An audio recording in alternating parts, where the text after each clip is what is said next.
Hey, you guys. Good morning, good afternoon, good evening, whatever time it is, wherever you are in the world. I hope it's a good one.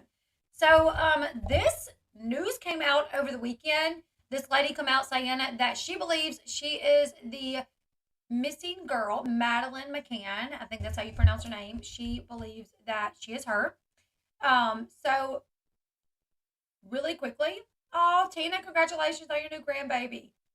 Okay, so really quickly, just in case you guys are not familiar with who Madeleine McCann is, we are going to do a quick read of her story. So let's go over that really quickly. Okay, so Madeleine McCann, she was a 3-year-old girl from Rothley, Leicestershire. She went missing from the Portuguese holiday resort de Luz on Algarve on the Algarve on May 3rd, 2007. This case is still unsolved, is still the subject of intense interest among the public and the press. Her parents are Kate and Jerry McCann. They posted a statement on the Find Madeleine website on May 2021, marking their daughter's then coming up 18th birthday. They reiterated their hopes of being reunited with her one day. So on the website they wrote, "Every May is tough. A reminder of years past, of years lost together or stolen. We hang on to hope, however small, that we will see Madeleine again. As we have said repeatedly, we need to know what has happened to our lovely daughter, no matter what. We are grateful to the police for their continued efforts." Marking another grim anniversary earlier this year, they say that finding the truth remains essential. Here's a reminder of the events on the case, with the recent emergence of a new suspect in Germany, reviving the prospect of the mystery finally being solved. So, the story began with McCann's affluent doctors, Kate and Jerry. I know here we would pronounce that Jerry. I'm assuming it's pronounced Jerry. Their 3-year-old daughter Madeleine and her 2-year-old twin siblings joined a group of 7 family friends and their 5 children on holiday at the Ocean Club in the village of Praia de Luz on the southern western tip of Portugal on April 28, 2007. Now, I'm going to try to make sure I pronounce everything right, you guys, but I may not, so just bear with me. Okay, when Kate McCann took her turn and returned, I just skipped a whole section. Hold on. Okay, let's back up. So they go on a trip with some family and friends. So it's 7 other friends with 5 other children. Kate and Jerry have their 3 children, which consist of Madeleine and her twin siblings. Okay, this is April 28, 2007. So after a pleasant spring break by the sea, the adults in the party went out for dinner at the resort's open air tapas bar. This was on May 3rd, so they gathered together around 8:30 p.m. The children were left behind sleeping in their respective apartments with the doors unlocked and a rota system in place among the parents to ensure that someone returned every half hour to check on them. So all these kids, 8 children total, were in their own apartments, which were, I think they were close together. And every 30 minutes, one of the parents would leave to go check on the kids. So when Kate took her turn to return to the apartment at 10 p.m., she raced back to the restaurant screaming, "Madeleine's gone, someone's taken her." The police were called quickly, and 60 staff and fellow guests searched the complex, calling out the girl's name until daybreak the following morning. Border police and airport staff were put on alert, and hundreds of volunteers joined the efforts to find the missing girl over the coming days. The case fast became a sensation. I do remember this becoming like a big thing. The Portuguese authorities would later attract criticism over their conduct in the crucial earliest hours of the investigation when the trail might still have been warmed. They were accused of making rudimentary mistakes like failing to conduct a house by house search of every local resident or interviewing all of the other guests at the resort, acting slowly to erect roadblocks and potentially compromise forensic evidence at the crime scene through carelessness and incaution. The police initially stated that they believed that Madeleine was still alive and had been abducted from the room by a stranger as the parents described their anguish and despair over the banishing, a worst fear realized by any parents. On May 26th, a police issued a description of a suspicious man seen on the night of the girl's disappearance. The individual in question was spotted by Jane Tanner, one of the McCann's dining companions, who said she had seen a Mediterranean man with dark hair and beige trousers carrying a child close to the apartments when she went to check on her own children. Scotland Yard would later come to dismiss the sighting as a red herring. The search continued as the summer progressed amid wild media circus and with huge fundraising activities underway. The McCanns setting up Madeleine's fund on the May 15th to raise cash to support further investigations and to keep the profile of the case high, attracting generous donations from celebrities like Richard Branson, Simon Cowell, J.K. Rowling, Colleen Rooney. By May 30th, the case was such a cause that the family had been flown out to meet the Pope at the Vatican in Sir Philip Green's Learjet. A local man, Robert Murat, subsequently became its first suspect and had his house and car searched, his swimming pool drained, and his electronic devices confiscated. But no evidence was found to link him to Madeleine's disappearance, and the matter was soon dropped. By June, the Portuguese police admitted that they failed to protect potentially useful evidence at the scene as frustration with the lack of developments grew, and the media began to question whether the McCanns themselves had been involved in this matter. Tabloids' allegations suggest the couple and their friends might have been swingers, and that the McCanns, as physicians, might have been in the habit of sedating their children, while others claimed inconsistencies in their version of events. The intensity of the hostility towards the parents would later be described by Roy Greenslade of The Guardian as no journalistic accident, but a sustained campaign of vitriol against a grief stricken family. In July, assistance offered by former South African police officer Daniel Krugel, who claimed his handheld matter orientation system could help find Madeleine, was rubbish, while British police sent over two Springer Spaniel sniffer dogs to search for DNA. Relations with the local authorities would ultimately turn sour as the latter came to resent British intrusion into a Portuguese inquiry, according to Anthony Summers and Robin Swan's book, Looking for Madeleine. By August, Madeleine had been missing for more than 100 days, and police admitted for the first time that she may never be found. They also told the McCanns that they were no longer considering the matter an abduction case, but rather a murder case. The McCanns themselves were interviewed as suspects by the Portuguese police in September, with the parents told that the dogs had discovered DNA evidence from the missing girl in the boot of their holiday rental car, lines of inquiry that they have already been leaked to the British press. They vehemently denied having anything to do with their daughter's disappearance. Despite being listed as suspects, the McCanns were allowed to return to Britain on September 9th. A day later, Chief Inspector Tavares de Alameda of the police jurisdiction of Portugal signed a 9-page report concluding that Madeleine had died in the apartment as a result of an accident, and that the dinner and the road to check on the McCann's children had been a plan to cover up what had happened, and that the family friend had helped to mislead the police, and that the McCanns had concealed the body and then faked an abduction. The public prosecutor subsequently applied for the confiscation of Kate McCann's diary and Jerry McCann's laptop, plus the group's phone records. On October 2nd, Chief Investigator Gonçalo Amaro was removed from the case and transferred after alleging that the British police were only interested in pursuing leads favorable to the McCanns. He later published a book, Maddie, The Truth of the Lie, that following summer, resulting in a lengthy libel battle with the McCanns that would run back and forth through the courts until March 2017. Back in Britain, Jerry McCann issued a video that November in which he speculated that his family had been watched by a predator during their stay.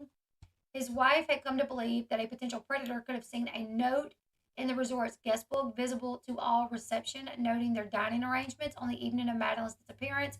The couple followed up on January 20th, 2008, by releasing a sketch of the creepy man they said other holiday makers had seen lording around the Ocean Club. In April, a month before the 1 year anniversary, Portuguese police traveled to that same area to conduct further investigations and interviews with the McCann's friends.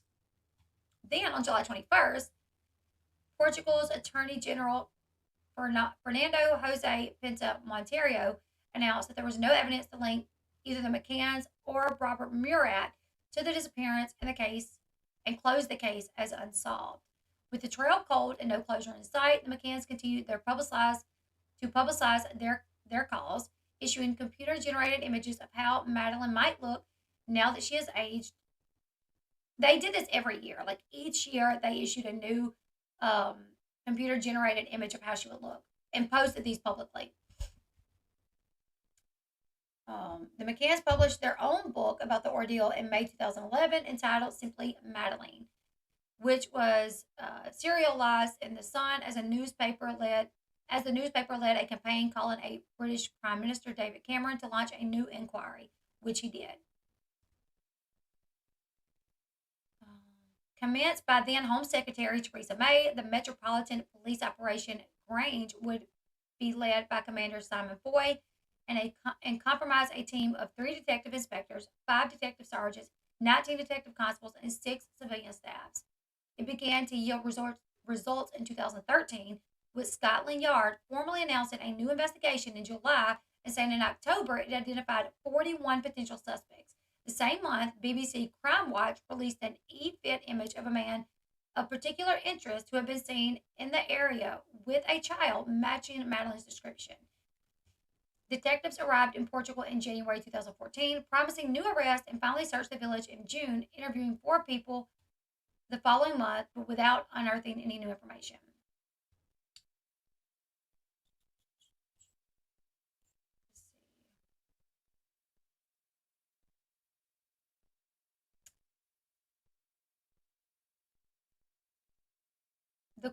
The quartet will be definitively ruled out in April 2017 before the UK government said it would continue to fund the investigation until 2020, having already admitted it cost over £10 million in its first 4 years of operation. That investment would enable detectives to have tens of thousands of documents translated, investigate over 80,000 possible sightings, take 1,338 statements, collect 1,027 exhibits, and investigate 650 sex offenders and 60 persons of interest. All would definitively establish the truth. The Madeleine McCann case lay dormant before suddenly exploding into life in June 2020 when German media revealed that Christian Bruckner, a 43-year-old prisoner with a track record of child abuse and drug trafficking, had been identified as a new suspect in the public by the public prosecutor of the German city of Braunschweig.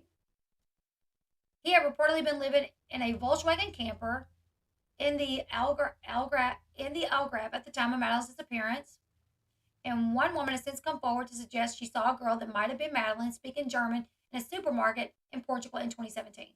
German investigators classified their probe into this movement as a murder inquiry, saying they were working on the assumption that Madeleine is dead, and reporting in July 2021 that they found an abandoned cellar beneath his former allotment near Hanover, where she could theoretically have been held captive. Hans Christian Walters, the prosecutor leading the investigation in Bruckner, said he was very confident the inmate is responsible for kidnapping her. If he knew the evidence, if you knew the evidence we had, you would come to the same conclusion I do. But I can't give you all the details because we don't want the accused to know what we have on him. Is what was told to the BBC. It was subsequently revealed that Madeleine's fund still had £773,000 to spend as of March 31st, 2020, meaning the McCanns can continue to bankroll a private investigation to find their daughter long after the police hunt is finally drawn to a close, should they choose to. Mr. Bruckner was formally made a suspect in relation to the case April 21st, 2022. On September 19th, the McCanns lost their libel case against Mr. Amaral, the former chief inspector who had investigated the disappearance before the European Courts of Human Rights. The couple had attempted to argue with Mr. Amaral having responsibility for damaging their reputation and breaching their rights of respect for their private life, and to be presumed innocent after taking exception after taking exception to his book and associated media appearances in which he had repeatedly suggested they were responsible for the vanishing. Their complaint also argued that the Supreme Court had failed to allow them proper redress over their alleged libel by Mr. Emerald after judges threw out their entire claim in 2017. Okay, so the verdict left the McCanns with 3 months to appeal the decision. All right, now let's go into all this evidence, okay? I wanted to go into everything that we could figure out thus far. Now this woman is claiming, and I'm going to show you guys pictures.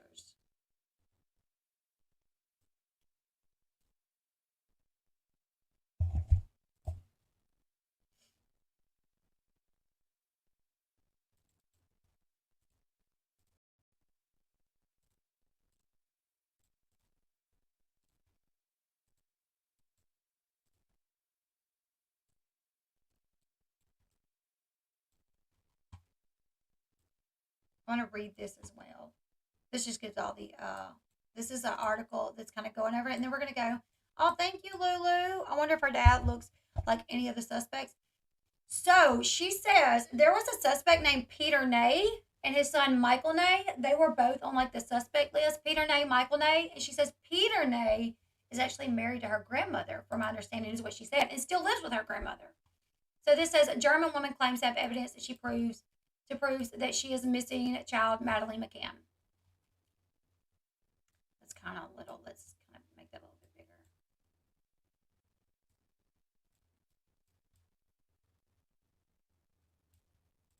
All right. A German woman made a shocking claim that she is Madeleine McCann, the British child who was kidnapped while on holiday.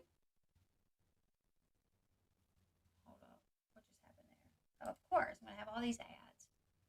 While on holiday with her parents in 2007, the woman alleges she has evidence to prove that she's not bluffing. McCann was only 3 years old when their parents discovered she was missing from her bed on a family vacation.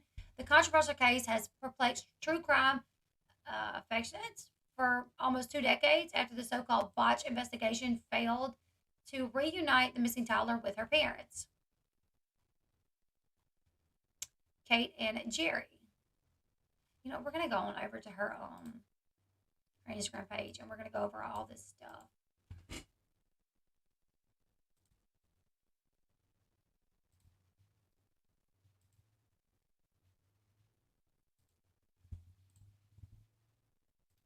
All right, so let's look, because she's got I mean, I'm over here wondering, like, is she? And this is just for me. She has so Madeleine had a rare eye condition.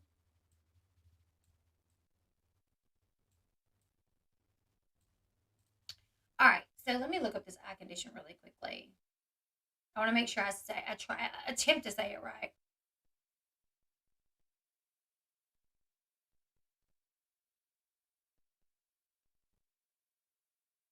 Her parents are very like weird with her, like coloboma. Coloboma is the eye condition that she has. So let's see exactly what is it. It is an uncommon trait.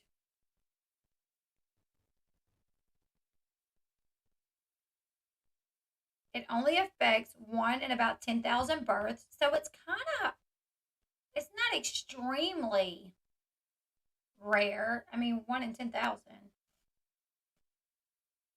So it is a gap in part of the eye structure, normally towards the bottom of the eye. It can affect just one or both eyes, and it does not mean that there's a hole in the eye, just that it did not fully form during pregnancy. Coloboma can affect the iris, lens, and retina. It is hard to tell how much a child's vision can be affected until they are older. The most common form of coloboma is the one affecting the iris, often giving the sufferer a pupil shaped like a keyhole. Children with this form tend to have fairly good vision, although they might dislike bright lights. It says it's extremely rare, only occurring in 1 in 10,000 births, but I feel like 1 in 10,000 is a lot. All right, so as you guys can see right here, this is, I'm actually gonna,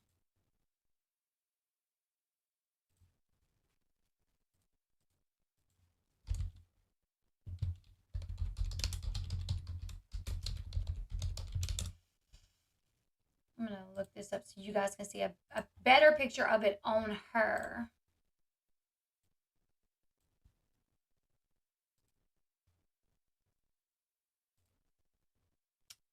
Right.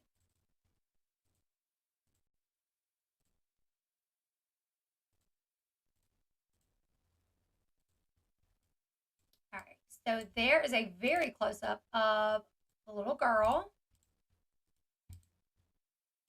As you guys can see in her left eye, if you're looking at the screen, her left. Oh, thank you, as seen by a subscriber. Thank you so much, you guys. I appreciate the super chats and the stickers and all of that so much. I can't talk though. Okay, as you guys can see in the eye, how it looks like her pupil is leaking the dark color down into the. That's what it is.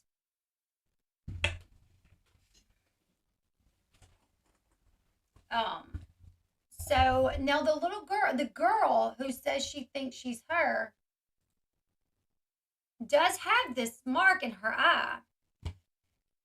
I mean, Google says it's extremely rare, but I'm like 1 in 10,000. How rare is that? That seems like it's pretty common. Um, so she has it. She says it is in the same eye. So some of the photos that she has, it looks flipped. But I was watching her on a live, and if the camera was the right way, it would have been in the exact right eye. She says it is in the same eye as Madeleine's, but I guess like in this photo right here, the right photo is Julia, the left photo is Madeleine. It's both in the same eye on this one. I guess these were before you had flip cameras, maybe. Because now you have iPhones that you can flip your camera, and you know what I'm saying? Like, you never know. Like, the right can look like your left, and the left can look like your right because you can flip your camera. Um, but she says it's the same eye. So, okay, now let's go to her Instagram.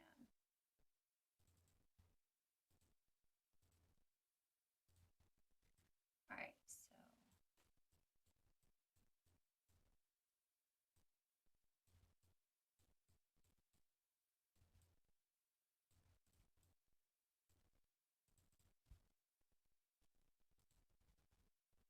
all right, we're gonna kind of go down at everything and kind of take all of this in. Wouldn't it be crazy if it was her?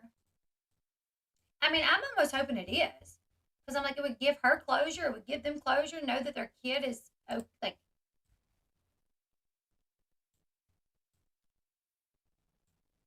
Okay, so this is her now. I hate how my computer does not put the pictures where they need to be, and I have to change everything around. All right, so that is her now. See, I'm reading because I've been reading a lot about this, like, oh, well, her eye color is different, and then you have people under there saying eye color doesn't change, but then you have some people saying I was born with blue eyes and now I have green eyes, or I was born with brown eyes, and you know what I'm saying?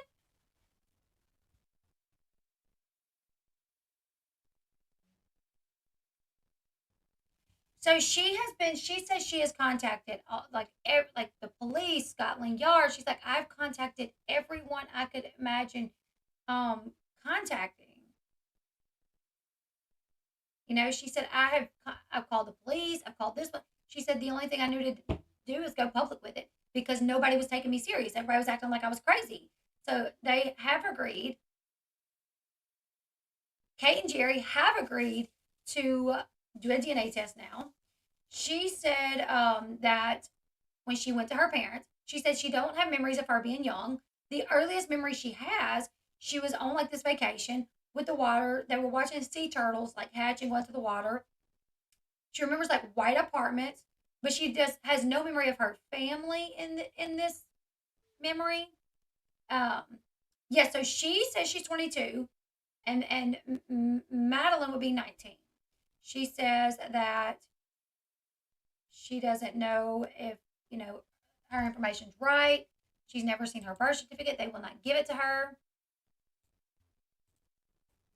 All right, so there's some more pictures of her as she's a little bit older.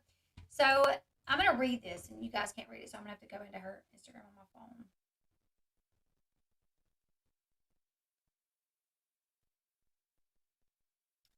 All right, so this picture that we're looking at here, I'm going to read it to you guys. It says, "This is the person who is wanted. This drawing is on a website at official find Madeleine. I recognize this person. It looks very similar to my abuser. I need your help because the police ignore me. I need police to help. I need police to make DNA tests to me and compare it with Madeleine's DNA. I need to talk with Kate and Jerry." So she does not speak good English, um, but she says she started feeling like something was wrong a few months back. All right, so this is a close up of her right eye, left eye, and she has the um, so many things change as you get older. It's just hard to tell, you know. And then like I'm like reading comments, and some people's like this doesn't change, but that does change. And I saw one comment where it was like, your eyeballs don't change. Like you're born with your eyes as big as they're going to get when you're born. And I know that's not true because of my nephew. That's the whole reason he had to have prosthetic eyes because he got my nephew got I always want to say, is it glaucoma? Not glaucoma. What did I tell you guys earlier when we were on live on Facebook? It's not glaucoma, but it's cataracts. My nephew got cataracts, right? Not long after he was born. So they gave him injections into his eyeballs. It was supposed to help, but he was kind of like a guinea pig. They used it on older people, but not someone as young as him, like a year old, you know. And it really messed up his eyes. It took his vision from him. Um, his eyes quit growing. His eyeballs would not grow, but your sockets grow, your head gets bigger, you know. So he had to have porcelain eyes. So when I read comments and people say, well, you know, this doesn't get bigger, that doesn't get bigger, I'm like, and then I see people saying your eyes don't grow. You're born with your eyes as big as they're going to be. I'm like, well, I know that's not true. So when you read all these comments like, oh, your skin doesn't change that much, I'm like, do we really know though? Do we really know? So I just hope they do the DNA test. Just to rule it out. I'm not so sure she's her. You know, I'm not so sure. Brandy says my eyes were blue when I was born, but are bluish green now. Um, yeah, so I don't know. I mean, you don't need help from the police to get a DNA test. That's true.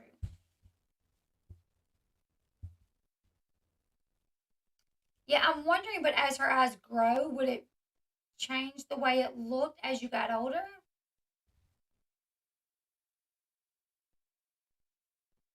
Just Googled. Your eyes grow as children, and the shape of your eyes can change with age. Yeah, I'm not so sure. But when I see people saying like, "Oh, this doesn't change, that doesn't change," and I'm like, "But does it? How do we know it doesn't?" You know. So I'm like all for the DNA test. She says I have a mark on the same eye, but my mark is faded. I talked to my doctor. He told me that it could be operated, and I will go to doctor again to check. I don't know what she's really saying here. That it could be from an operation, or it could have been something she was born with. I guess is what she's talking about. As you guys can see on her left eye, where it says left, right below the left, there's a very light little freckle. Well, Madeline has a freckle under the left eye as well. And I'm sure she has pictures of that throughout here.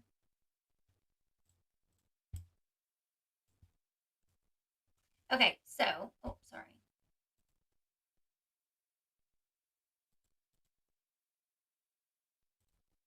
All right, so that was the age generated for, you know, there's Madeline up there.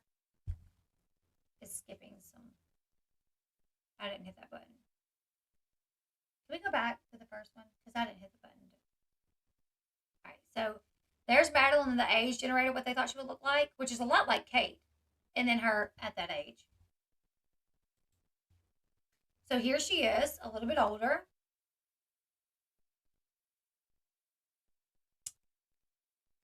Okay, she says, "This is me.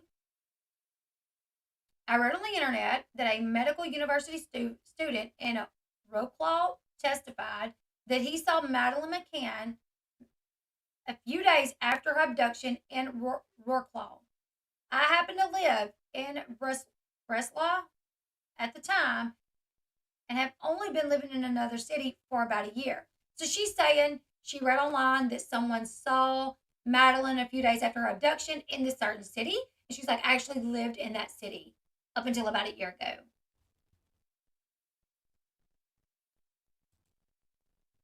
All right, now here's Madeleine. Here's age generated. Why does it keep flipping like that?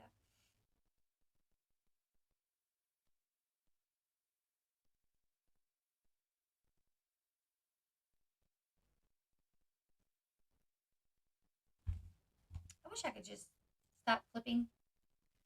All right, let's see. After several years of hurting me, I recently decided to confront the pedophile. She says she was abused, okay? So she says, after several years of hurting me, I recently decided to confront this pedophile, which was not very responsible, but I needed to, I guess. I told him that I knew that his son was Martin Ney, the man who was suspected in Madeleine's case, that I knew that they were both involved in the kidnapping, and that he, Peter, was hurting more children himself. He said he didn't recognize me. He asked how I knew certain things. He was very surprised. He asked who I was in general. He was very upset and finagled me in the face with his fist as soon as I told him who I was and that I knew everything. Her English, it's hard to kind of understand what she's trying to say at times because she doesn't speak English normally.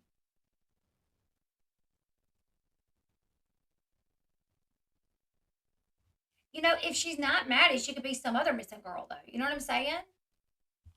Like she says, my parents won't give me answers. I don't have memories with my parents.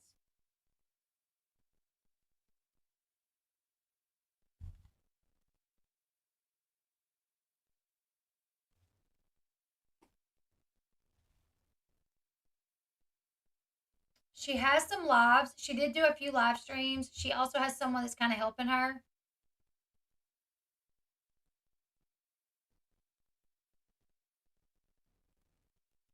So in this video, I don't know if the camera's flipped, but she's saying it's in this eye, which appears to be the right eye. So I'd be very curious if the camera is flipped in that one, because that's going to be a big one. All right, so she has two little freckles on her leg.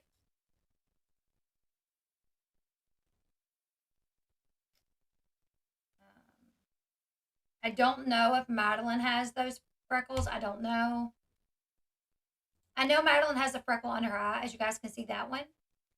Um, Let me zoom in on this one. Her name is Julia. And if you go to Instagram, there's an account saying I am Madeleine McCann. There's two accounts. One is a fake, one is hers. The fake one has about 4,000 followers. The real one has like 700,000 followers. Okay. So, can you guys see the freckle on Madeleine? So, you might not can see it in this picture, but the picture of Madeleine on the left, underneath her eye, there is a freckle. I know, that's what we're doing. On the other side is Julia. She has a freckle. Let me see if I have a. I may have a freckle there as well. I may. Um,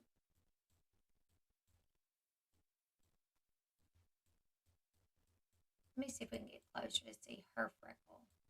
I mean, really, her freckle's very light.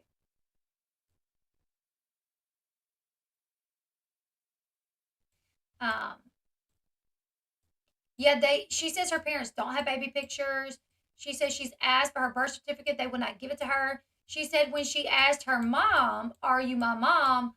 her mom said, "We're not talking about the past. We don't focus on the past. Let's just talk about the future." When she asked her dad, "Are you my dad?" her dad said, "What does it matter if I'm what does it matter? Like I've been your dad all these years. What does it matter if I really wasn't your dad?" So she says she then asked them to take a DNA test because she just felt like something wasn't right and they refused.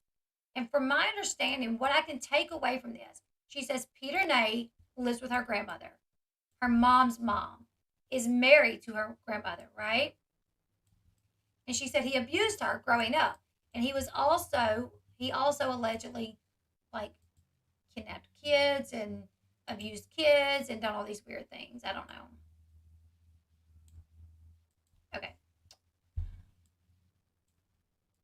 Maybe it's not the right place to tell it, but I'm losing hope. I tried to talk with investigators from Operation Grange a few months ago. A person from OG told me they will close the investigation soon. I was I was very bad condition then, and I didn't have much enough strength to continue this case. The main thing, I recognize a person from drawing B4 from page findmadeleine.com, and I think I can be Madeleine. I'm in touch with a person from Polish Missing People Foundation. Probably will have DNA tests, but if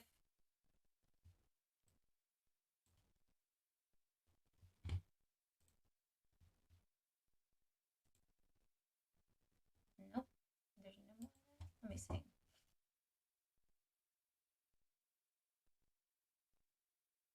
Okay. Okay, so let me start by saying that I remember practically nothing from my childhood, including one memory. I do have post traumatic amnesia. I was a victim of German pedophile. In general, I never in my life even thought my parents might not be them. But the consequences of the trauma I suffered increasingly prevented me from functioning normally. And at the end of 2018, I ended up in a psychiatric ward for children and adolescents. And that's when I started therapy. Before that, I seemingly always went to various psychologists, but I hardly ever remember it. During the therapy, I started to analyze a lot, reflect, and ask a lot of uncomfortable questions to my family. Until at one point, my mother could not stand the barrage of, I don't know, the barrage of something.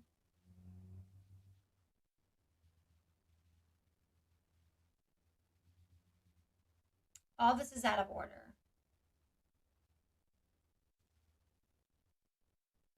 Okay, I wish I knew what order this was in.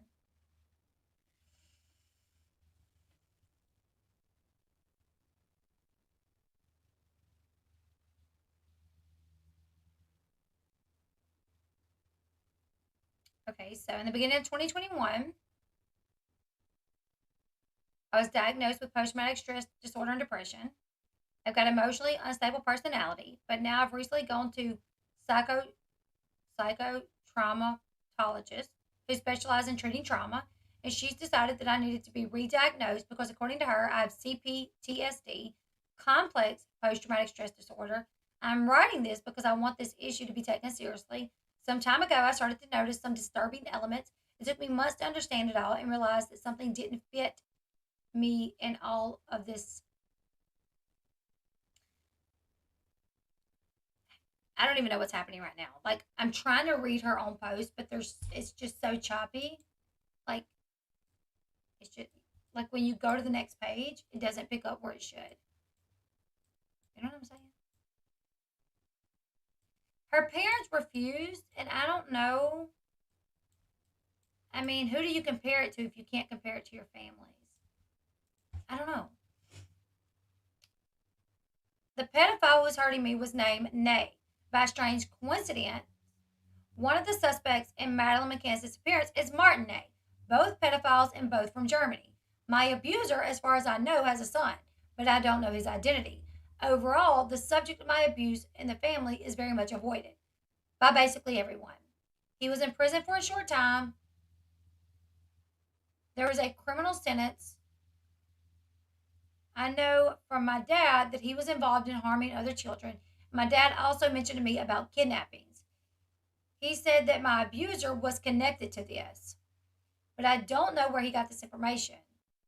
In any case, the person in the drawing appears to be the guy that she says is her abuser, which is also the guy that is related to um, Madeleine's disappearance.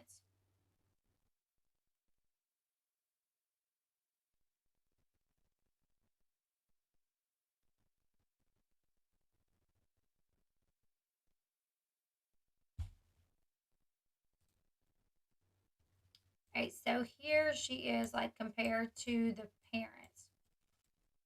They have agreed to do DNA, which I think is the best thing they could do, just to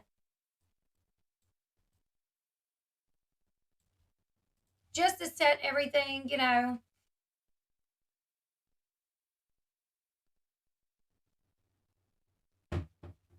Yeah, honestly, I feel like they're probably to the point where they don't. I don't know, like Because they had this happen not too long ago. Another girl, like, that was like homeless that people spotted and thought that they could be her.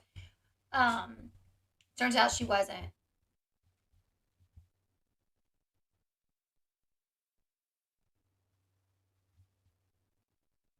So that's Kate, Jerry, and her on both sides.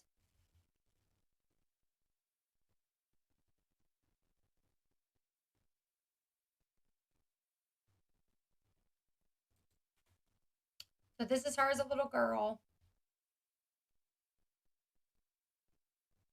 Oh wow, Nom Garvey, that's interesting.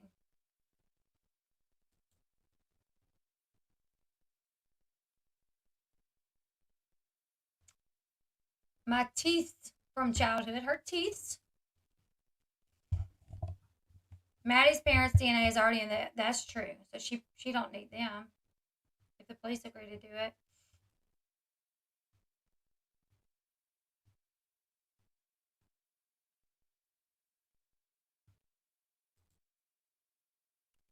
So this was the age progression um, at a certain age, and this was her at that age.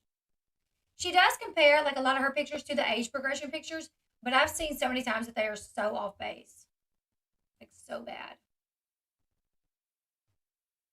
I know, all apologies. Like I'm like that kind of looks like Kenny's teeth.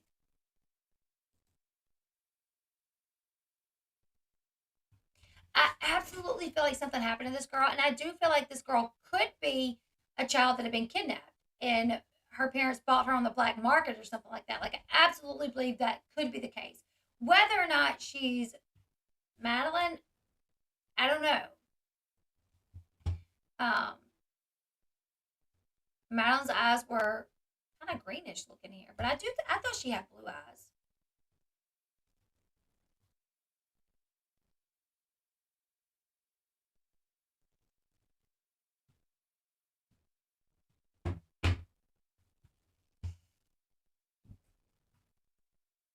I do feel like she thinks she's probably her, but I think she has a lot of trauma as well. Yeah.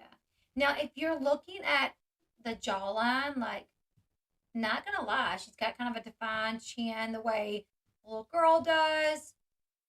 She has like that kind of like the lip, like I don't know how to make it, but I mean, there's some things here I'm like, I don't know.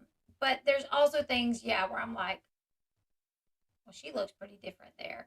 I mean, you can look at certain things and be like, they look similar. They look similar. But then you can look at other things and be like, well, that doesn't look similar.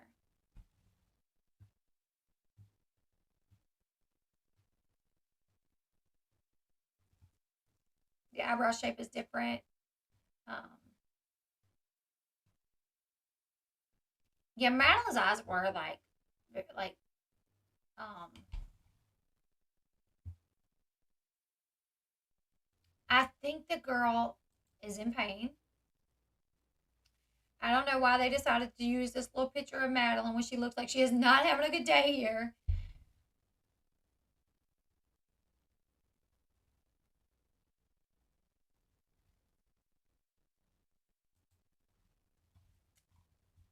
So that is, let's go see. She's went live several times. So they picked this up in Spain. The news is talking about it. She's aware of that. Um, I mean, this is catching people's attention.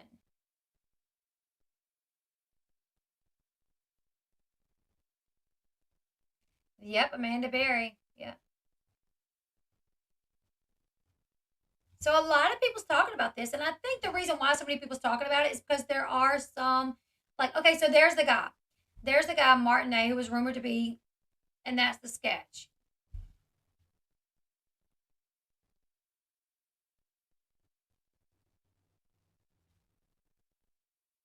Yeah, she knows something's wrong with her situation, for sure. Because I'm like, why would you?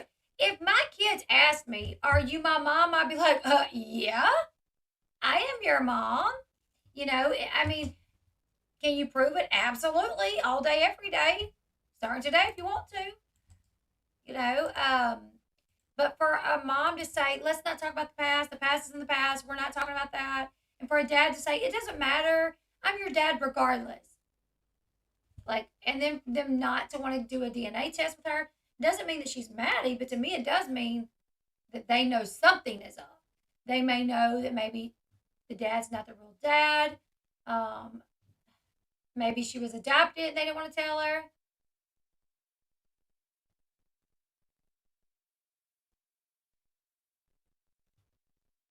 My son has a birthmark. Yeah. My niece was born with what they call a strawberry on her arm. And she was born, it stuck out really bad and it was red, red, red. But now that she's grown, it's like barely there.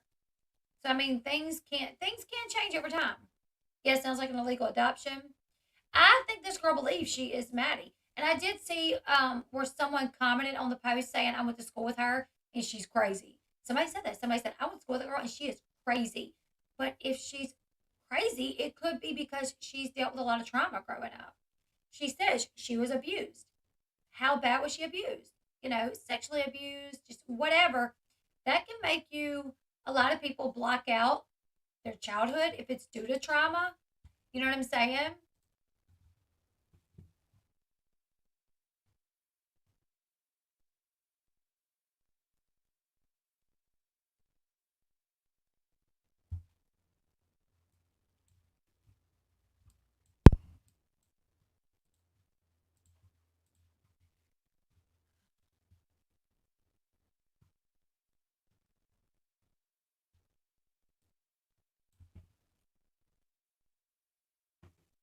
There was a girl here a couple of years ago, a lady kidnapped and raised her for 18 years. I watched a true story on, I guess, Lifetime about a little girl that she was kidnapped in the hospital and she was raised. And it starts off the way the show starts off is she is digging through her mom's stuff trying to find her birth certificate because she wants to go get her license. I think it was her license, and she can't find it. So her mama like comes in from work and she's like, "Mama, where's my birth certificate? I need to go get my license. Like I've already done everything I need." And her mama's like, "Oh, don't you worry about that. Like it'll be fine. We'll get it." And she goes on to work. She's like, "Mama, I need you to find it." She goes on to work. Come to find out, she goes to try to get a copy of her birth certificate by pretending to be like her mama or something. And when she gets it, she realizes like things are off on it, like the dates are off. And that's when she starts doing some um, digging. And come to find out, she realizes that she was kidnapped. She starts researching and come to find out she was kidnapped. You would think your kid would go crazy if you're asking for DNA tests from you. I would love to hear this girl's parents' side of things. She could be making the whole story up. Who knows? Yeah. Who really knows? Most are born with blue eyes and then they change colors. It's usually about 6 weeks. 6 weeks ish. Babies are born with baby size eyes and they grow into childhood. Exactly. We also need to compare the DNA. It means next to nothing in terms of appearance. We have seen identical black twins in completely different shades. It's so stinking cute. That's so true. Two blonde parents with brunette babies. Yeah, I mean, if you look at my children, I have, two dark complected children, dark hair, brown eyes, and then I have blonde hair, blue eyes, brown hair, blue eyes.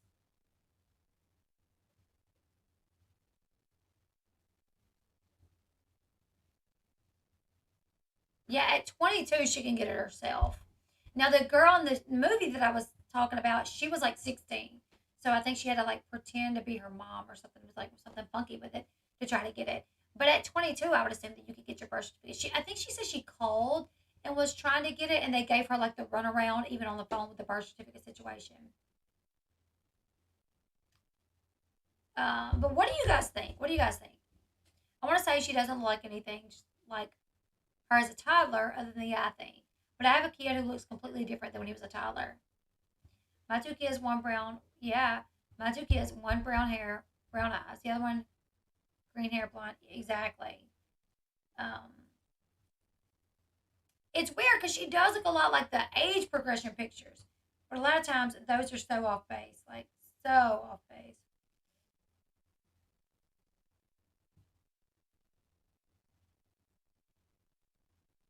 I want to show you guys a picture of me when I was a baby. Because I feel like me and Sean was looking at the picture of me last night.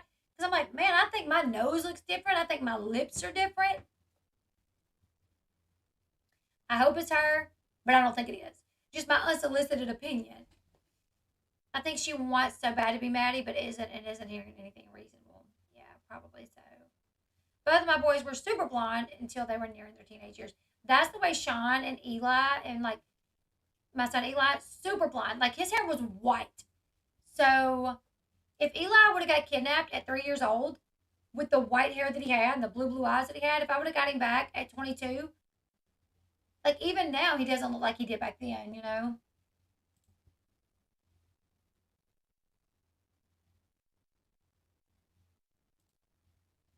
I'm gonna show you guys this. I look like a little boy. I, you know, a lot of people are saying like, why are they not jumping on this like quickly? Either a lot of people say, well, they're not jumping on it because they know what happened to their daughter and they know she's not here and it's just wasted time, or because maybe they've had so much like this happen in the past, like people. All right, you guys, do I look the same? Is my nose the same? Because here's the thing that I've realized with little kids, with our nose, the bones, the bridge of our nose are not as fine when we're little. It's flat. Most of the time, it's flat. Right here, it's flat. And from what I'm seeing with babies, I was like 2.5, 3 in this photo, right? So from what I've seen, a lot of times that area is flat and right here is flat. And as you grow, your nose bones define more. It become a bridge, right? My eye shape, is my eye shape the same? Maybe. My lips look different. Would you guys, if you guys seen this picture, would you guys think that that was me?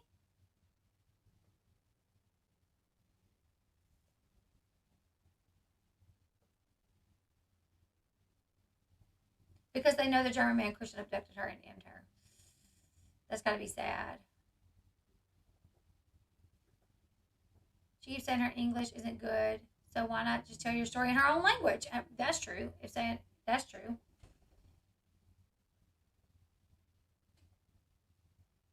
That's me, you guys. It's me. That's me. That is me. I swear. So that's why I'm just like, holy crap! Like we can change a lot.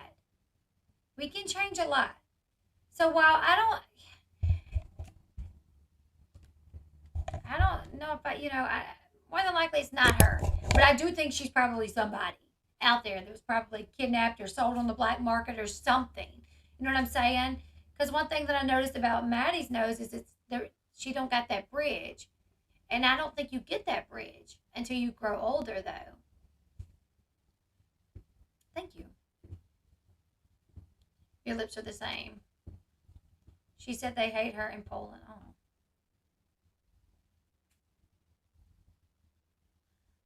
All I have to see is a picture of your dad and you currently, and I can tell if it's you or not. This is me. Oh, over there. That's me. I would show a picture of my dad, but I think I have before, but I try to keep my family members somewhat private because there are haters on YouTube and they get weird with stuff. Oh, wow. She's got an Amber Alert while talking about a kidnapping. She's getting a lot of hate. And you know what the sad thing about it is? Exactly, John. You just get a DNA test. Come on.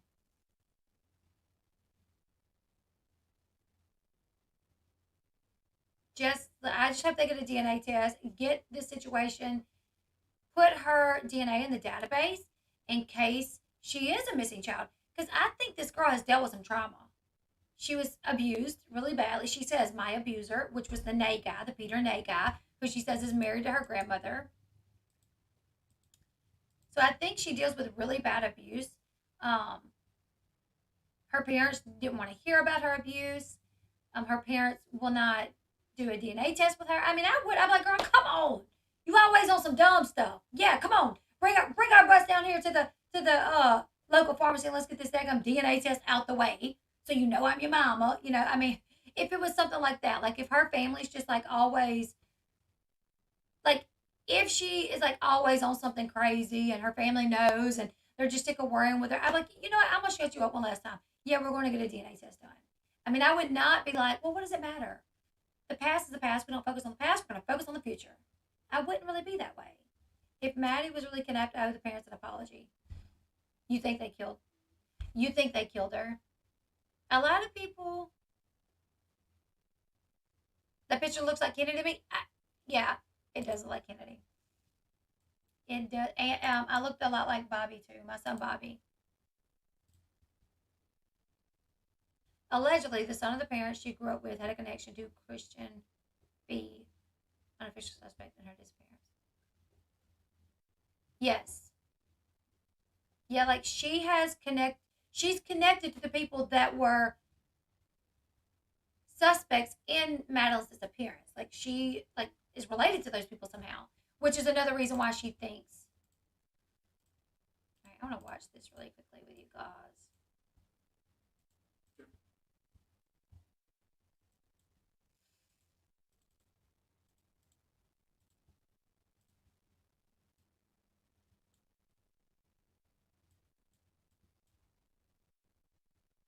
I don't know how long it'll take for a DNA test, but I'm like all for it. Let's get it done. You know?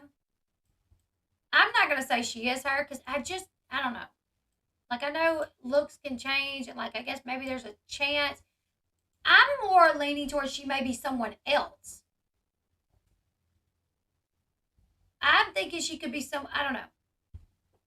Let's listen to this.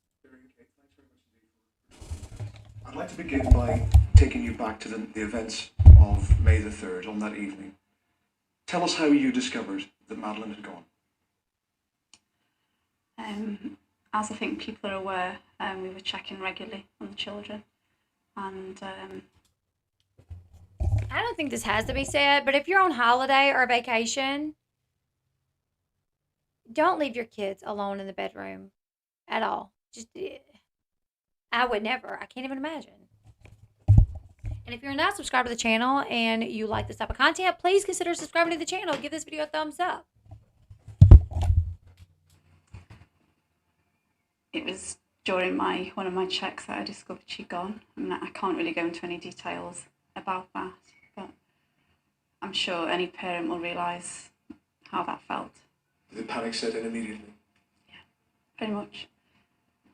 This is a resort that offers childcare facilities, babysitting facilities. Why then were the 3 young children left alone in the apartment while you were having a meal? I mean, I think if you know the location here, which you've seen, what we did, I think, and we've been reassured by the fact in the thousands of messages from people who've either done exactly the same or said they would have done the same. And for us, it really wasn't very much different to having dinner in your garden and the proximity of the location. I think it's fair to say that, you know, the guilt that we feel having not been there at that moment, irrespective of whether we had been in the other bedroom or not, will never leave us.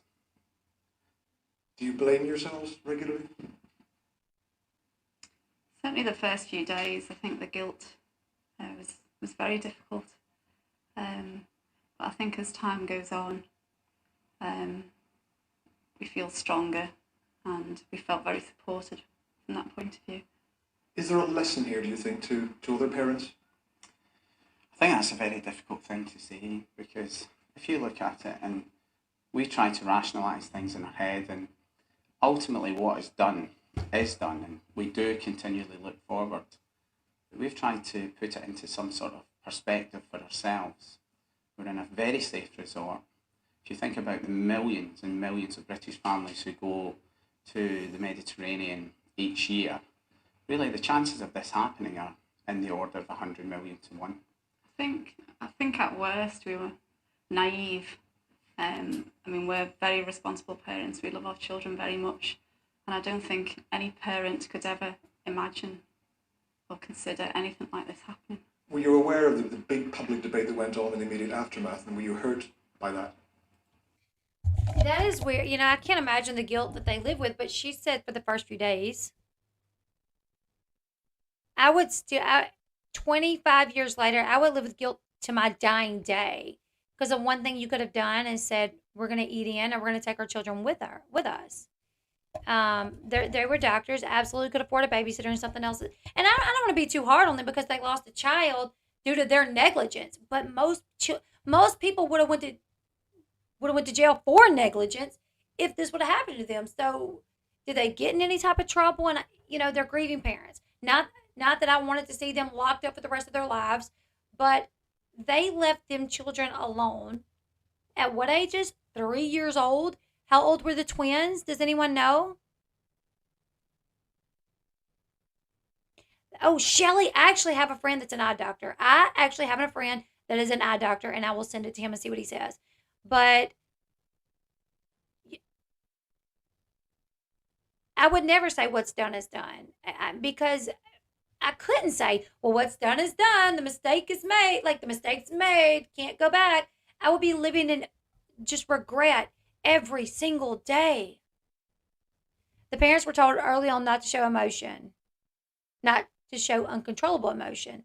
Plus, they're doctors and they have to keep their emotions in check daily. I don't fault them.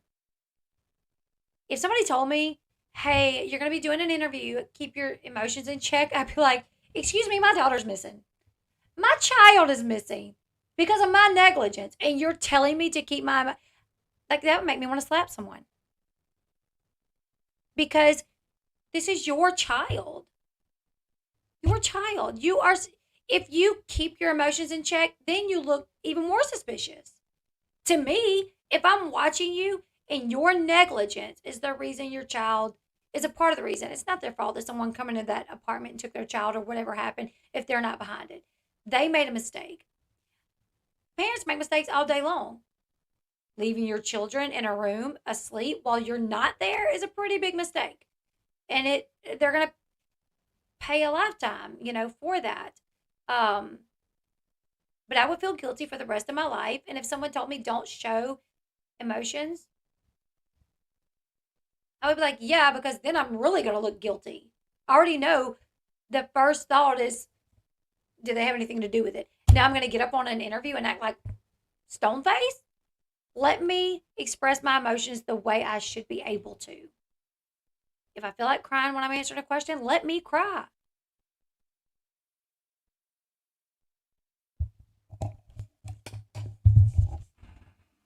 Yeah, naturally. I mean, no one hurts you as much as the hurt that we had.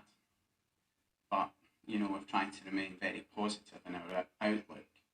And even small levels of criticism make that hard when you're trying to do everything in your power to get your daughter back. I know you've been very supportive of the Portuguese police investigation, but is there anything that you feel could have been done better, particularly in those crucial first 24 hours when Madeleine was missing and perhaps it was treated as a simple missing child as opposed to an abduction? I think, we are not looking at what has been done, and I don't think it helps at this stage to look back at what could and couldn't have been done. I think it's fair to say we expected a very British-style response that you would expect if you were in a big metropolitan city. But you have to put it in context. They were in a tiny resort. But, that aside, the times for these lessons to be learned will be after the investigation is finished and not now. It's an ongoing investigation which has huge resources both from the Portuguese and the British. They're working very, very closely with lots of expert help. And I know there's hundreds of pieces of information continuing to come forward. And I would strongly like to emphasise we would like anyone who's been in here in the 2 weeks leading up to the abduction to come forward if they have not already done so and upload their photographs, because we want Madeleine back and people can still influence that. Looking back, did you see anything suspicious in the days leading up to her abduction? Did you notice anything? Have you been racking your brains to try to think whether people might have been watching? We didn't. If we did, we would tell you because it may be important information, but we didn't, It was such a relaxing holiday. And in fact, as a family unit, up until that night, and with the friends we were here, certainly for us, it was as good a holiday as we've had with the children up until that point. You have to keep believing that Madeleine is still going to be found. alive and well. Absolutely. Do you ever, though, allow yourself to drift towards negative thoughts? I think in the early days we did, and I think that's inevitable. I think any parent who's been through this does that, certainly in the first few days. We don't now. We're actually a lot stronger, a lot more hopeful now. And we have to be hopeful. It's what keeps us going and keeps us focused.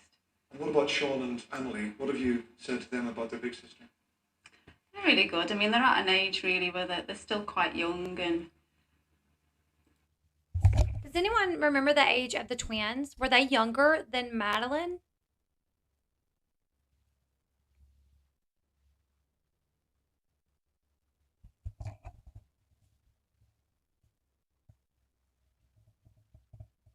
I thought the resort was like these apartments type situation. It seems like I saw photos of it, like a video of it. Anybody remember the age of the girls, the twins, and where did the cadaver dogs hit on? Because if it was the resort, who knows? Maybe someone died in the resort at one time. I don't know. I mean, see, I was thinking that twins were older. Now you left a 3-year-old, and oh my goodness, I can't. I guess it hasn't had the same impact on them as if they were a little bit older. They do talk about Madeleine, they pick up things and say Madeleine's, you know, and that's fine, but they're really good. I think that's, something that is, many people say to us that this is a parent's worst nightmare. And it is. It truly is. And it's as bad as you can possibly imagine. But, if all 3 of the children had been taken, it could have been even worse than your worst nightmare. And we've got to be strong for them. They're here. They do bring you back to earth. And we cannot, grieve. One, we did grieve, of course we grieve, but ultimately we need to be in control so that we can influence and help in any way possible. Not just Sean and Annalise, but the investigation. And because of them, the day may come when you have to leave here and go back to the UK. I know you've got no plans to do so at the moment, but how do you think you're going to feel if that day comes and you have to go to the airport and fly back? I can't think about that, Ian, to be honest. I can't think about going home without Madeleine. I notice you've got Madeleine's cuddly toy with you as always. How did that start, and what comfort does it bring you? Where did it come from? Or No, how did the idea come to just have it in your hands all the time? Well, it's something that Madeleine has with her every night. And if she's upset or not well, then she has Cuddle Cat. And so it provided me with a little bit of comfort, something of Madeleine close to me. This is International Missing Children's Day. I mean, I guess Madeleine's had more publicity than just about every missing child in the world put together. I'm sure you're very grateful for that. Why do you think it has provoked such enormous public support, of which I don't think we've ever seen before? I think there's a conglomeration of circumstances that have come together in this situation. The fact that we're on holiday, very safe resort, recognised for that. And of course, the world has changed in terms of information technology and the speed of response, in terms of the media coming here and us being prepared to some extent, use that to try and influence the campaign. But above all else, it's touched everyone. Everyone. You don't have to be a parent for this to have a major impact on you. And I think it's also been very, very important. And some of the things which we have done and said, which we didn't realise what impact they would have, but so many thousands of people are doing small things to help us find Madeleine, because the worst feeling was helplessness, the absolute worst, that we had no bearing on finding her. But once you start to do that, then you start to feel a bit better. And I hope we're going to look back at the end of all this and say that we have done everything in our power, but also that other people are helping in so many other ways and they feel that they are part of it. Does it worry you that people might start to lose interest as time goes on, the media coverage diminishes inevitably?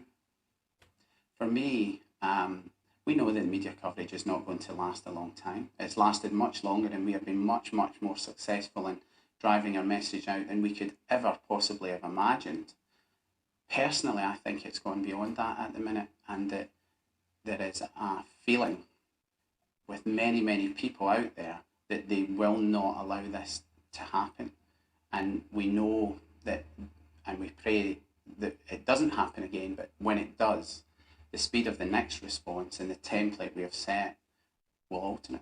And there has been so much goodwill and humanity out there that it really has restored, that one evil act actually has resulted in so much good.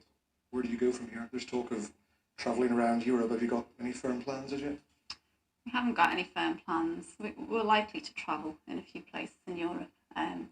As yet, no definite plans. But you've got no plans to go back to the UK for the foreseeable future? I think that everybody has just been incredibly impressed with you as a couple and how you've dealt with this. There was a period after a week or so where you looked as if you were almost broken, and who could not understand that?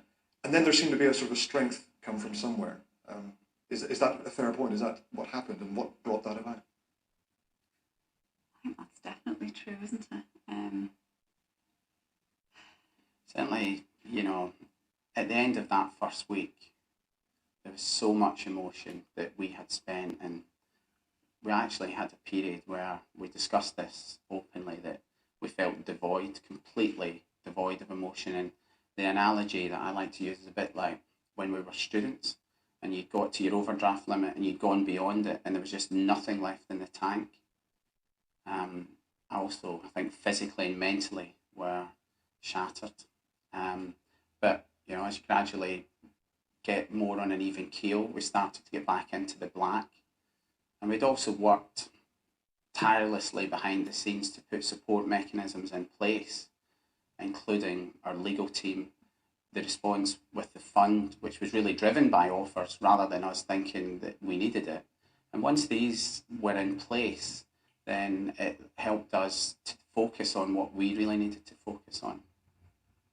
Well, everyone who's watching, who's been following Madeleine's case over the past 3 weeks, just wishes you all the best. Thanks very much, Jerry. Thanks for Thanks very much. Thank you.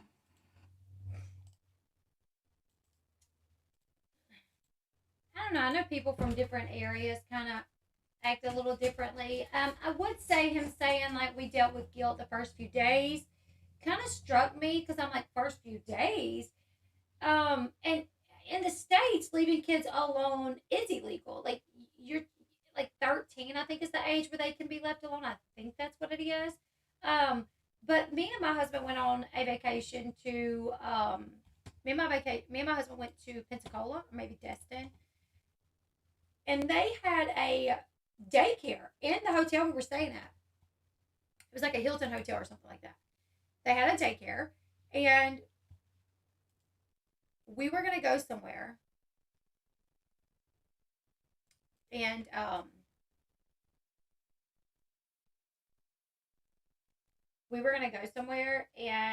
my daughter Paris had been being not so nice, and my husband Sean was like, she don't need to go, because she's not being that nice. And I ended up, he was like, why don't we leave her? He was like, why don't we leave Paris with the daycare place? And I'm like, oh, heck no. I don't think so. And he was like, well, why not? And I said, I don't know none of these people. I'm in a different state. I know nobody here. Oh, can you type in the chat really quickly, please? All apologies. Can you type in the chat for a second? I'm like, I don't know anybody here. I don't know none of these people down there. I'm not leaving my baby. And then she was 3 at the time. She was 3 at the time. I was like, no way, Jose. And I wouldn't do it. And me and Sean, he's like, it's a daycare center. They're not going to hurt. I'm like, I don't care. I don't care. I mean, I know some people used it and it's no shame to them, but I just didn't trust people.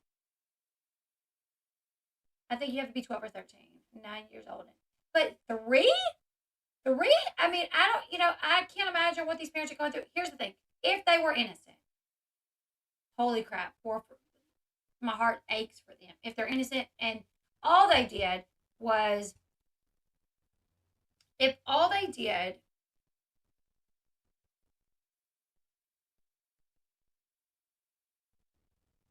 if all they did was make the mistake of leaving their children alone while on vacation so they could go out and have dinner. They're on vacation with their three children who are 3 and under. That could be difficult. So you want to have that one night where you just put the kids to bed, go have dinner. I could get that. I mean, me and my husband, we talked about bringing like a friend of ours with us on the vacation one time. We were discussing a vacation one time, and we said, we might bring Ashley with us so we can have one night where Ashley can stay in the hotel with the kids, and we can go out and do our own thing, have dinner together, blah blah blah blah blah. But we ended up not doing it, and we took our kids everywhere with us. But I, I don't need. Okay, so what if one of them would have woke up in between the checks and there? Okay, I wanted to show the what if somebody woke up during in between the checks and they go look out to see where's mom, where's dad, and they're looking out the window, or they're opening the door to look out the door, and then a creep's right there. I mean, that's what I would think. I would think if my kids wake up and I ain't here, they're gonna open the door to come looking for me. Yeah, first off, I would not leave my kids at home in my house asleep at that young for me and my husband to go do anything. And I daggum sure would not leave them by themselves in a different country. Okay? All right, so there was discussions about where she was. Okay, so McCann's holiday apartment. I want to go back. All right, so this is the little apartment, from my understanding.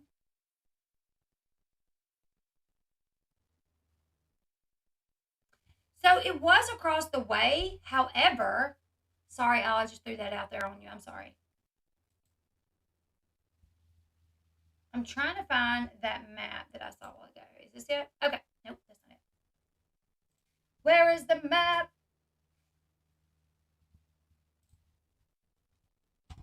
Can't really see it. Okay. Tapas Bar. Y'all see the red where it says Tapas Bar? Julie, thank you so much. Welcome to the Elle Bee family. Although you are already a part of the family. All right.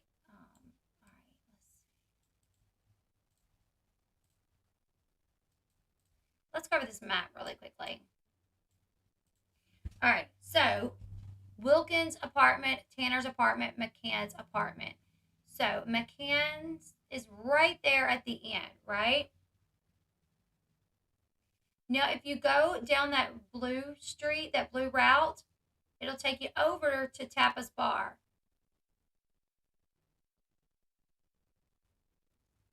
So to me, that's too far. I don't know. Like, I'm one of those weird mamas, though, that I wouldn't even let my kids sleep in the bedroom down the hall because they were too far away from me. Like when me and my husband moved into our first house together, we were going to put my daughter in the bedroom furthest to the other side, but I couldn't do it. So I put her and her brother in the room right next to us. So here is the McCann's apartment. You take that blue route over to the bar. All right, where are we at? 905. Gary leaves Tapas Bar and walks the flat. Gary leaves the flat and meets Wilkins at top of the alleyway. Tanner walks past the alleyway to her flat and sees a man carrying a child, but Wilkins says he didn't see the man or Tanner.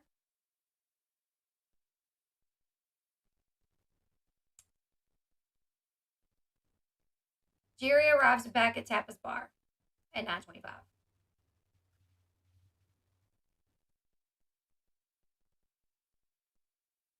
Thank you.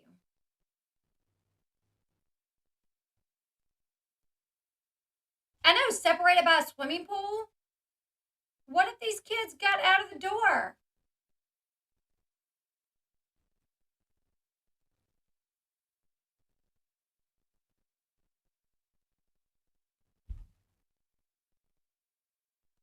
So this is the resort, and it does look like a resort. I mean, that looks like a resort to me. All right, here it is. And the girl, Julia, is saying she remembers being on some vacation and sea turtles were hatching. So she looked up the month that sea turtles would hatch, and she got it down to like between May and June, I think she said. I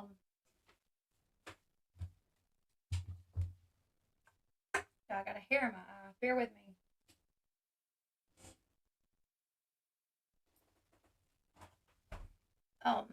So she said she remembers seeing white apartments.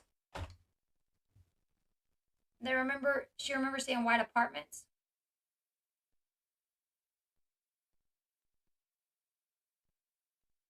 And she remembers being there with other kids, but she doesn't remember like seeing her family in that memory. They took him to the train tracks, right?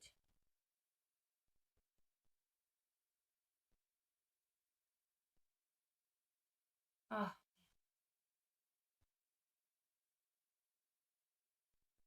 Oh, Mrs. Peacock. Girlfriend, Mrs. Peacock. Hey, that's okay. You're entitled to that. So there's the resort.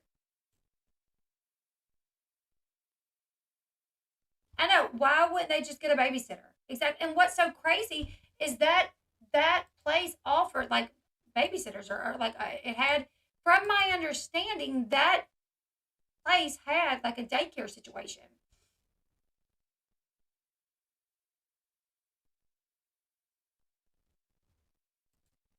I do feel like if it was anyone else, they would have got arrested.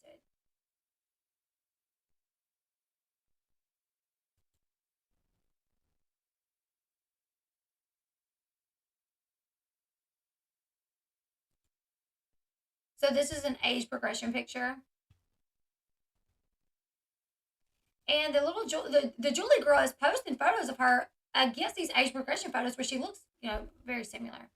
8:40, they sit down for supper. They're the first to arrive. 8:45, the friends arrive. 8:55, more friends arrive. 9:05, Jerry goes to check on Madeleine and the twins. 9:15, Tanner sees a man carrying a child walking away from the holiday complex. 9:30, Matthew Oldfield offers yards from restaurants. The McCann's holiday apartment. Offers to check on Madeleine and the twins. Kate McCann discovers her daughter is missing. 10 p.m. Beautiful little girl.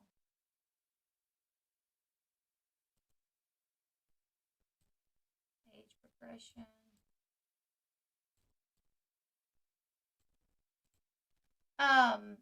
Let's go back to the Instagram really quickly, and then we'll go ahead and call it a day for this one. I'm gonna keep up with this, you guys, because I'm super interested. I'm like, not that I necessarily believe that she is Madeleine, but I do think she's someone. I think this young girl could have been kidnapped. That poor thing, they sedated her because they're doctors, and apparently that's okay to do if you want to get drunk. Did they? Oh, never mind. That was a stupid question.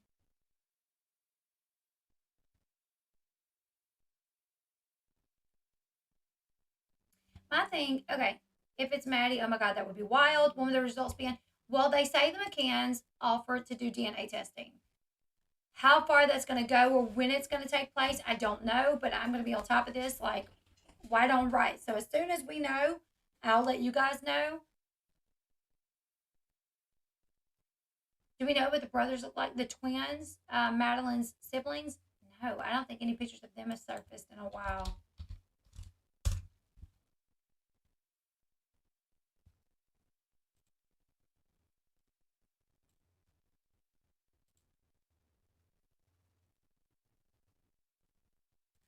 All right, let's look at her account really quickly, and then we'll. They had to admit to sedating their children. They did. Would that would make a lot of sense as to why they thought the kids wouldn't wake up if they sedated them. Like the cops will, you weren't worried that they wake up? No, we gave them Benadryl. Or no, we gave them a sleeping something. So this is the real one. because there is a fake account that has like 4,000 followers. This is the real one. Go cook, Miss Peacock. Don't forget to hit the thumbs up on this video, and subscribe to the channel if you haven't yet. I am wondering what they were sedated with, because the younger ones would definitely be too little. They have had imposters, so I doubt they are cautious. My thing is, like, how long were you planning on staying if you were checking every 30 minutes? Were y'all going to be there for 2 hours? Were y'all going to be there? You know what I'm saying? Like, supposedly they were swingers. That's not that ain't got nothing to do with me. This Julie's GoFundMe is not hers. There's no GoFundMe set up. They're talking about this in Spain.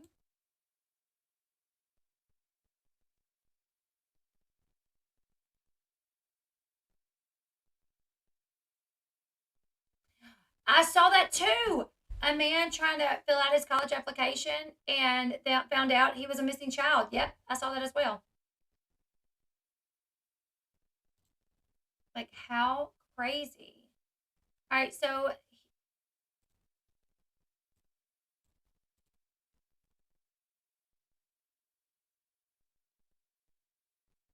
this is where they're taking Kate, and it's transitioning into Julia. You guys tell me what you think about these transitions.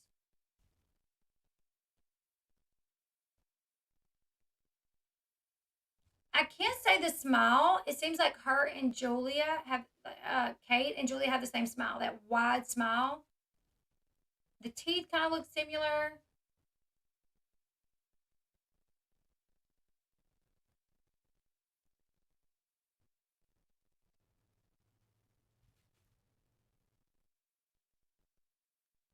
What do y'all think about this?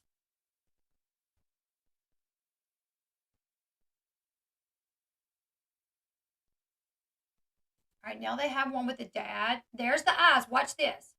So one is Julia's eyes, one is Madeleine's eyes.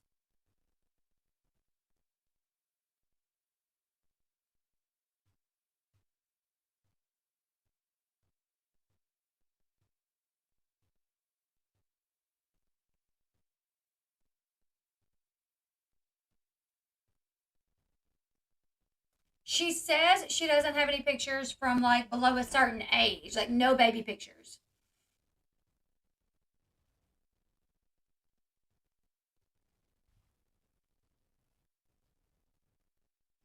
There's them putting the eyes together. Yeah, she said her grandma told her a story about her possibly being like kidnapped or something.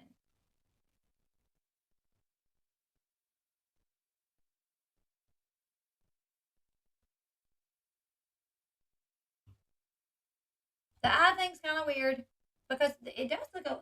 But I'm like, if I do my eye next to her eye, could it do that? The lashes are kind of similar.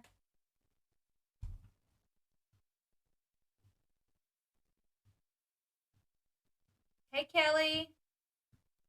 Sherry. All right, now here's the mom. We already went over the mom. Let's do the dad.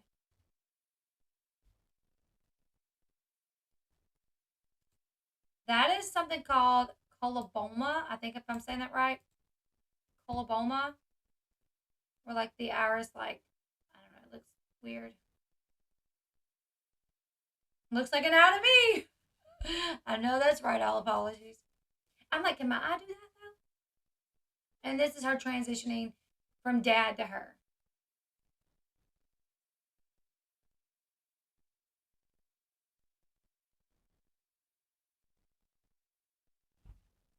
Harsh smile lines, maybe. I mean,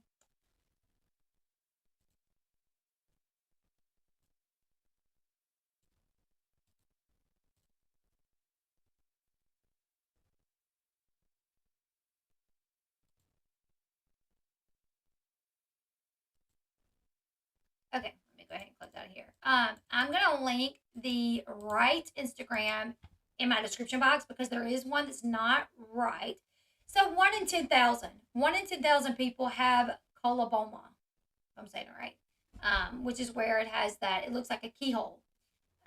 1 in 10,000 have it. online they say it's rare, but 1 in 2,000 to me seems not rare because there's so many people in the world. But if it's not her, they found some biological evidence. It could have been some other guy.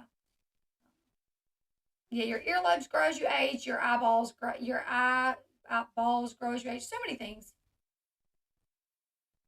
So many things grow as you age. But yeah. Anyways, we're gonna continue to follow this because I'm super interested in it, you guys. So make sure you subscribe to this channel if you want to keep up with this. She's done a few live streams. Like I said, I'm gonna link everything in the description box below. Your eye size does change. And I know that because my nephew had he had to get prosthetic eyes because his eyeballs stopped growing due to he had my nephew was born super early at 23 weeks, and he had, I always want to call it glaucoma, but it's not. What did I tell you guys a while ago? He had an eye condition, and they gave him this medication through shots, and it stopped the growth of his eyeballs. And so he had to get prosthetic eyes. And when you took his prosthetic eyes out, you could see his little tiny eyeballs in the back. So your eyeballs do grow. So the coloboma could have, as your eyeballs grow, it could have extended. Cataracts, thank you, it was cataracts. As your eyeballs grow, maybe it could have changed the look of that coloboma. I don't know.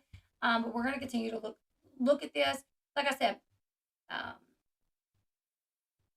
I don't know if I believe that it's her, but I believe the coloboma progresses, though, meaning it gets bigger. Maybe so. I don't know anything about that other than Madeleine had it and this girl has it, and they say 1 in 10,000 people have it. Anyways, yeah, you can see his little eyes in the back, and then we would put. I never put his eyes in, but his mom would. His mom would put. He had a green pair and a blue pair. But yeah, her family does not want to work with her, not want to tell her anything. But I think she's probably been abused. I think she could be someone. But you guys, leave me your thoughts in the comment section below. We're going to continue to follow this. If anything else comes up, we'll be live again with this. Maybe tonight, maybe tomorrow, whenever something comes out. She said the McCanns have agreed to do a DNA testing. So we're going to be watching for that. We're going to cover later today. We're going to cover Eli Hart, who is a 6-year-old little boy. He had been living with his father and his stepmother, and the courts awarded his biological mother custody of him. 10 days after she was awarded custody of him, the mother killed her son. She shot him several times, like 9 times, and when she was facing the judge, she told the judge, "F you, you're garbage," and she flipped the judge off. This case has already been tried, but I just heard about it yesterday. So we're going to go over that case today, and then we're going to do some content over on the Bash Chat, some reality tea situations, Kale, Javi, Chris, craziness. So you guys make sure you subscribe to this channel to follow me to talk about the Eli Hart case. Also, go over to the Bash Chat where we talk about reality TV, celebrity news, trending topics. We're going to do a video over there, a quick live stream about Kelly Pickler's husband who allegedly killed himself over the weekend. So we'll do a video about that. And follow me on all my social media accounts. All the links are in the description box below. Yes, B, thank you.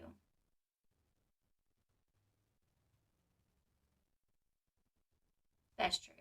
But we're going to follow this, so you guys give this video a thumbs up. Let me know your thoughts in the comment section. Subscribe to the channel if you haven't yet. And we'll be back here in probably about an hour and a half to talk about Eli Hart. So join me back here in just a little bit. Goodbye, everyone.